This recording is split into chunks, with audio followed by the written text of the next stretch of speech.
Hello everyone. तो मैं travel कर रहा हूँ और मैं जा रहा हूँ दार्जिलिंग। दार्जिलिंग आप लोगों को पता है वेस्ट बंगाल में है। Darjeeling is a district in West Bengal और अभी वेस्ट बंगाल में चुनाव का माहौल है, इलेक्शन है वेस्ट बंगाल में। 23 अप्रैल को वोटिंग होना है यहाँ पे। और जैसे दार्जिलिंग हम लोगों को ये लगता है कि इट्स लगता है नहीं है, it's tourist destination. It's in Himalayan mountain और टूरिस्ट के लिए बहुत अच्छी जगह है घूमने के लिए। लेकिन हम लोगों को ये भी पता होना चाहिए कि यहाँ पे जो इश्यूज है, जो भी so called local social political जो भी इश्यूज है, उन सब चीज़ों के बारे में भी जानना चाहिए। तो आज जब मैं ट्रैवल कर रहा हूँ तो मैं जो हमारे जो भैया है संतोष तमांग जी, जो लेके आए थे हम लोगों को, तो उनसे जब मैंने यहाँ के बारे में पूछा तो उन्होंने ऐसे बहुत सारे इश्यूज़ बताए मेरे को। तो मैंने सोचा कि मैं आप लोगों को भी इन सब इश्यूज़ के बारे में जो है बताऊँ, और वो खुद ही बताएंगे, क्योंकि this is something like knowing something from A horses mouth. क्योंकि वो यहाँ के लोकल रेसिडेंट है तो उनको अच्छी तरह पता है यहाँ पे क्या प्रॉब्लम्स है, क्या इश्यूज़ है, क्या होना है, क्या नहीं होना है। और यहाँ पे जो मिनिस्टर्स है, पाँच MLAs होंगे यहाँ पे, तो वो चुन के जाते हैं और उन लोगों का बहुत इम्पोर्टेंट रोल होता है, जो कि हमारे जो दार्जिलिंग डिस्ट्रिक्ट को चलाने के लिए। तो सबसे पहले तो थैंक यू संतोष भैया हम लोगों को लेके आने के लिए सिलीगुड़ी से दार्जिलिंग डिस्ट्रिक्ट। थैंक यू आप सब लोग को। और पहले तो आपको भी दार्जिलिंग में स्वागत है। Thank you Santosh ji. ये दार्जिलिंग में मेरा फर्स्ट विजिट है। तो अभी संतोष जी ये बताइए, संतोष भैया। जी सर बोलिए। आप लोगों के अभी वेस्ट बंगाल में चुनाव है। हाँ जी।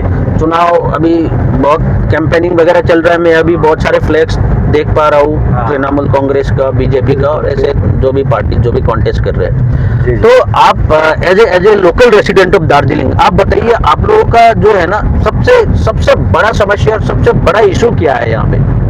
देखिए दार्जिलिंग में समस्या तो बहुत है। मतलब अभी मैं एक बोलूँगा तो फिर दूसरा बोलूँगा, तीसरा, ये समस्या बहुत है दार्जिलिंग में। हाँ, यहाँ पे एकदम मतलब यहाँ गोरखा लोग को एकदम चाहिए यहाँ के लिए सेपरेटिस्टेड गोरखालैंड, जो कि हमारा सपना है। और वो तो अभी पता नहीं कब होगा या नहीं होगा, वो तो ऊपर वाला ही जाने। और मेन जो समस्या है अभी इधर का रोड का और दार्जिलिंग में पानी का, पीने पानी का बहुत समस्या है यहाँ पे। देखिए ना आप लोग, रोड देखिए, इतना छोटा रोड है, कितना जाम लगता है, पूरा दिन जाम में बैठना पड़ता है हम ड्राइवर लोग को।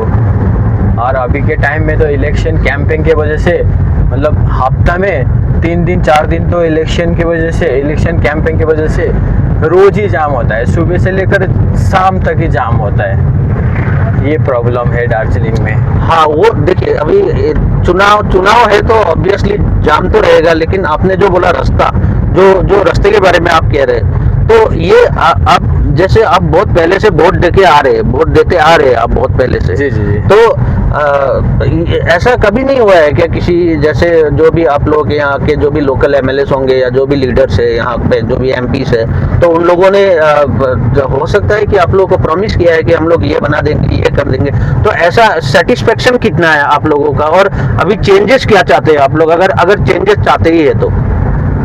देखिए प्रॉमिस तो बहुत सारा नेता करके गया है, लेकिन आज तक किसी ने भी फील्ड में आके काम नहीं किया है। दार्जिलिंग में प्रॉपर काम नहीं किया है, किसी ने भी नहीं किया है आज तक के रिकॉर्ड में। अभी हम चाहते हैं, अभी का न्यू जनरेशन चाहते हैं कि यहाँ पे अच्छा सा रास्ता बने और टूरिस्ट आए, यहाँ पे बहुत सारा घूमने का जगह बनना चाहिए। हाँ, ये चेंजेस चाहते हैं हम लोग। ओके। संतोष जी, आपने और एक चीज बोला, जो सेपरेट स्टेट गोरखालैंड के बारे में बताया, तो आप लोग बताइए, आप लोग को गोरखालैंड क्यों चाहिए? और ये गोरखालैंड का डिमांड जो है हम लोग पढ़ते आ रहे हैं, ये अभी से नहीं, ये बहुत पहले से है। ये तो इसमें आप लोगों को फायदा क्या है अगर आप लोगों को गोरखालैंड स्टेट सेपरेट जो आप मांग रहे हैं गोरखालैंड, इसमें आप लोगों का बेनिफिट क्या है? और इस चीज को लेके बहुत पॉलिटिक्स होते आ रहा है बहुत पहले से। तो बेसिकली ये है कि जैसे हर कोई जो भी मिनिस्टर से, एमएलए से, या जो भी है, वो लोग प्रॉमिस करते हैं आप लोगों को अबाउट दी गोरखालैंड। तो ये गोरखालैंड है क्या, और इतना इम्पोर्टेंट क्यों है आप लोगों के लिए? दार्जिलिंग में मतलब ऑल ओवर जितने भी गोरखा लोग हैं, इंडियन गोरखा लोग हैं, एक तो है हमारा आइडेंटिटी के लिए, इसके लिए हम लोग डिमांड कर रहे हैं कि गोरखालैंड हमको चाहिए। जैसे बंगाल हो गया, मतलब बंगाल में हम लोग रहता है, इधर दार्जिलिंग में हम लोग, मतलब दार्जिलिंग आता है बंगाल के अंदर, और बंगाल में कौन रहता है? बंगाली लोग, और हम लोग है एकदम गोरखाली, एकदम यहाँ का दार्जिलिंग का गोरखाली लोग है। और हम किसी दूसरा स्टेट में अगर जाएगा तो वहाँ का लोग पूछेगा कि आप कहाँ से हो, तो उस टाइम हम बोलते हैं कि हम वेस्ट बंगाल से हैं। तो उस समय हम लोग मार खा जाता है, क्योंकि हम तो एकदम बंगाली लोग नहीं है, आप लोग ट्राइबल है। हाँ, हम तो यहाँ का ट्राइबल गोरखाली लोग है। तो उस टाइम बोलता है कि अरे ना यार, तू तो नेपाल से आया, तू तो नेपाल का है, ये बोला जाता है। इसीलिए हम लोग चाहते हैं कि मेन हमारा जो आइडेंटिटी है, मतलब आइडेंटिटी की वजह से भी गोरखालैंड हमको एकदम ज़रूरी है दार्जिलिंग में। ओके। तो अभी जब हम लोग आ रहे थे ये करसियोंग में, करसियोंग आने से पहले मैंने देखा कि वहाँ पे Gorkha GTA, Gorkha territorial administration, right? जी। तो ये आप लोगों का डिस्ट्रिक्ट, दार्जिलिंग डिस्ट्रिक्ट जो है, वो जैसे आपने मुझे बोला था कि इसका एडमिनिस्ट्रेशन जो है ये अलग से हैंडल होता है, तो इसके बारे में थोड़ा बताइए। और ये हाउ इट इज डिफरेंट, ये डिफरेंट गोरखालैंड से डिफरेंट कैसे है? और मतलब इससे आप लोग सेटिस्फाइड है कि नहीं, और अगर है तो ठीक है, नहीं है तो क्यों नहीं है? देखिए, अभी तो यहाँ पे दार्जिलिंग में चल रहा है जीटीए, यानी कि गोरखा टेरिटोरियल एडमिनिस्ट्रेशन। यहाँ पे ये एडमिनिस्ट्रेशन चलता है, और पहले चलता था हमारा डीजीएचसी, उसको फिर 2007 में एक आंदोलन होके, जितना मेरे को पता है 2007 में एक आंदोलन होके डीजीएचसी को खारिज करके न्यू गोरखा जीटीए के साथ यहाँ का लोग जो बड़े बड़े नेता है, वो लोग ने एग्रीमेंट किया था गोरखालैंड टेरिटोरियल एडमिनिस्ट्रेशन बोल के, यानी कि शॉर्ट फॉर्म में बोलता है जीटीए। तो अभी तो जीटीए चल रहा है, लेकिन जीटीए एक नाम है। ऑल ओवर दार्जिलिंग तो अभी के टाइम में ममता दीदी और वेस्ट बंगाल से चला आ रहा है। ओके। इधर का जो जीटीए है अभी कुछ नहीं काम कर रहा है इधर जीटीए। ओके, तो आप ये नाम का है। हाँ, आप ये कह रहे हैं कि ये जो टीएमसी सरकार है, उन लोगों ने बस नाम के लिए छोड़ दिया है जीटीए को, और चला तो वो रहे, और पूरा कंट्रोल उन लोगों के पास है। ये सिर्फ नाम फॉर नेम से, और लोगों को जो है लोभ देने के लिए, वोट मतलब जो वोट मिलने के लिए वो ये सब कर रहे हैं, ये यही कहना चाहते हैं बेसिकली। आपका ये कहना है कि आप जीटीए जो है गोरखा टेरिटोरियल एडमिनिस्ट्रेशन, उससे आप सेटिस्फाइड नहीं है? नहीं, यहाँ का लोग मतलब जीटीए से कोई सेटिस्फाइड नहीं है। मतलब ना कोई बजट आता है, ना कोई मतलब डेवलपमेंट के हिसाब में देखेगा तो जीरो है, यहाँ का जीटीए जो है जीरो है। ओके। तो इसमें मैंने बहुत सारे ऐसे पहले भी जो न्यूज़ आर्टिकल है वहाँ पे मैंने पढ़ा था बहुत पहले, अभी तो नहीं, अभी वो लाइमलाइट में नहीं आ रहा है, लेकिन करप्शन का जो है ये मामला कभी कभी आता रहता है कि बहुत सारा करप्शन हो रहा है, जो भी यहाँ के जो लीडर्स है वो करप्शन करते हैं, वो करप्टेड है, इसीलिए डेवलपमेंट नहीं हो रहा है, इसीलिए जीटीए भी नहीं काम कर रहा है। ये कितना हद तक सच है ये बात? जितना मेरे को पता है कि करप्शन तो हर जगह है। अभी दार्जिलिंग में नहीं, ऑल ओवर इंडिया में करप्शन है। यहाँ पर भी है करप्शन, बट मैं अभी खुल के नहीं बता सकता कि इस चीज़ में करप्शन हुआ, इस चीज़ में करप्शन नहीं हुआ। मतलब है, जितना मेरे को सुना है, मतलब न्यूज़ वगैरह में देखा है कि यहाँ पर भी करप्शन तो है। बिल्कुल ठीक है। और आपने बोला कि कंट्रोल जो है वो ममता दीदी के पास है, तो आप लोग खुश नहीं है क्या? ममता दीदी का सरकार जो है वो अभी पावर में है वेस्ट बंगाल में, और दार्जिलिंग डिस्ट्रिक्ट जो है वो वेस्ट बंगाल में है, और जिस तरीके का सरकार है ममता दीदी का, मतलब आप जो कह रहे हैं कि वो लोग चला रहे हैं, दैट मीन्स ये बहुत मतलब ये लगता है कि आप लोग खुश नहीं है ममता दीदी से। मेरा पॉइंट से अगर देखेगा तो मैं तो बिल्कुल भी खुश नहीं हूँ कि टीएमसी सरकार से। मैं चाहता हूँ कि इस बार थोड़ा चेंजेस आए यहाँ पे बंगाल में, एकदम बीजेपी का सरकार बनना चाहिए। ओके, तो आप ये कहते हैं कि आपका ये कहना है कि बीजेपी सरकार जो है वो काम करती है, वो डेवलपमेंट का काम करती है और वो काम करेगी, इसीलिए आप चाहते हैं कि वेस्ट बंगाल में जो है अभी गवर्नमेंट चेंज हो और बीजेपी सरकार आए। जी, हो सकता है।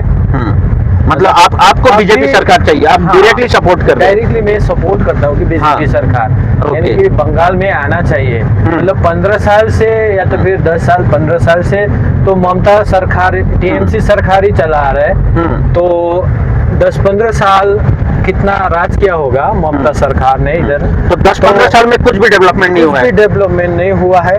क्या पता बीजेपी सरकार आने के बाद फिर नया डेवलपमेंट हो जाएगा इधर। इसलिए हम लोग चेंजेस चाहिए इधर दार्जिलिंग। ओके, तो अभी जैसे आपने बीजेपी के बाद बोला, तो मैं उसमें आपको अभी मैं उस चीज में एक क्वेश्चन पूछना चाहता हूँ। आप लोगों के जो एमपी है, जो मेंबर ऑफ पार्लियामेंट है, राजू बिष्टा, तो वो है बीजेपी से, तो उनके बारे में आपका क्या कहना? आप कह रहे हो कि बीजेपी सरकार आए, वो बीजेपी से वो काम कर रहे हैं क्या? हाँ, राजू बिष्ट भी इधर का एमएलए है, एमपी है। हाँ। वो भी अभी तक तो मतलब 2 बार बना हुआ है इधर का एमपी। 2 बार में उन्होंने तो आज तक कुछ भी काम तो नहीं किया है। जितना मैंने सुना है कि सिलीगुड़ी में बहुत सारा डेवलपमेंट हो रहा है। तो सिलीगुड़ी भी एक पार्ट है दार्जिलिंग का, है ना? जी, है ना? ओके। उस हिसाब से देखा जाए तो दार्जिलिंग में भी कुछ डेवलपमेंट होना चाहिए। ओके, तो ठीक है। तो अभी जो जैसे अभी आप लोगों का वोटिंग होगा अप्रैल 23 को, है ना? तो आपने आपके इश्यूज के बारे में तो बता दिया है। तो अभी और क्या, जैसे अगर हम लोगों का ये वीडियो आगे जाए या कोई मिनिस्टर या कोई भी पॉलिटिकल पार्टी देखे, तो आप क्या कहना चाहते हो? जो भी पॉलिटिकल पार्टीज जो है वो कॉन्टेस्ट कर रहे हैं यहाँ पे, जैसे टीएमसी हो गए, बीजेपी हो गए, जो भी हो गए, आपका क्या कहना है? मतलब आप क्या चाहते हो? मैं तो चाहता हूँ कि वेस्ट बंगाल में इस बार बीजेपी का सरकार बने। हाँ, अब लोग क्या चाहते हैं वो तो अपने आप को पता होता है, बट मेरा पॉइंट से देखेंगे तो मैं बीजेपी सरकार को मतलब इस बार वेस्ट बंगाल में देखना चाहता हूँ। थैंक यू संतोष भैया, आपने जो भी जिस तरीके से बोला। लेकिन और एक चीज मैं पूछना चाहता हूँ, आपने यहाँ पे पानी का समस्या बोला पहले, तो है ना, पानी का समस्या बोला। फिर दूसरी बात, जैसे आपका प्रोफेशन, आप एक ड्राइवर हो, आपने रास्ते के बारे में बोला, ये भी बहुत जायज है। और तीसरी बात जो है, आपने जैसे ये बोला कि यहाँ पे जो एडमिनिस्ट्रेशन जो है वो जो नॉन गोरखा से वो चला रहे हैं, है ना? जैसे वेस्ट बंगाल सरकार से चला रहे हैं, है ना?